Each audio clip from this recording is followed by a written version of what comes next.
সিটু অনুমোদিত মালদা জেলা পরিবহন শ্রমিক ইউনিয়নের অন্তর্ভুক্ত কালিয়াচক মালদাগামী ট্যাক্সি ইউনিটের প্রথম সম্মেলন অনুষ্ঠিত হয়ে গেল রবিবার।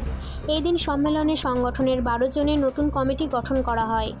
সম্মেলন ও কমিটি গঠন পর্বে হাজির ছিলেন সিপিআইএম জেলা সম্পাদক কৌশিক মিশ্র, মালদা জেলা পরিবহন শ্রমিক ইউনিয়নের কালিয়াচক 1 নম্বর ব্লক কমিটির সম্পাদক কামাল উদ্দিন আহমেদ, সভাপতি সৈয়দ হাসান ইকবাল মিয়া, কার্যকরী সভাপতি রফিকুল আলম সহ অন্যান্যরা। এদিনের সম্মেলনে তারা সকলে মিলে পরিবহন শ্রমিকদের বিভিন্ন দাবি দাওয়া ও সমস্যার কথা তুলে ধরেন। সেই সঙ্গে পুলিশি জুলুমবাজির অভিযোগও তুলে সরব হন তারা।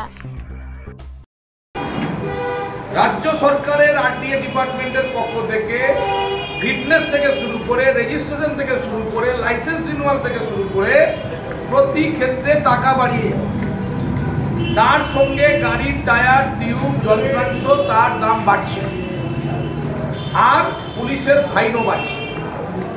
সামান্য সিগন্যাল ব্রেকিং হয়ে যাক বা হচ্ছে যে সিট বেল্টের কেস দিয়ে দিক বা আর কিছু ওভার স্পিডের কেস দিয়ে দিক, এখন রোডে সিসিটিভি ক্যামেরা লাগিয়ে রেখেছে, রাস্তাতে তো যা নিচ্ছে, আবার ছবি তুলে বাড়িতে পাঠিয়ে দিচ্ছে। গাড়িটা দাঁড় করিয়ে ছবিটা তুলে নাম্বার প্লেটের ছবি তুলে বাড়ির ঠিকানাতে চলে গেল। এবার আপনাকে ফাইন দিয়ে দিতে হবে ব্যাংকে, না হলে আপনাকে পুলিশ দিয়ে ধরে নিয়ে আসবে।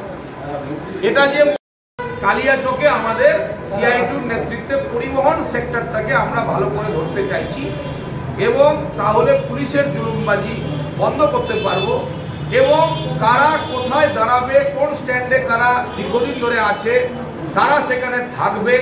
পুলিশ মনে করছে আজকে এখানে দাঁড়াবে, কালকে তুমি একটু এখান থেকে সরাও, এই করো, এগুলো ওরা ঠিক করছে।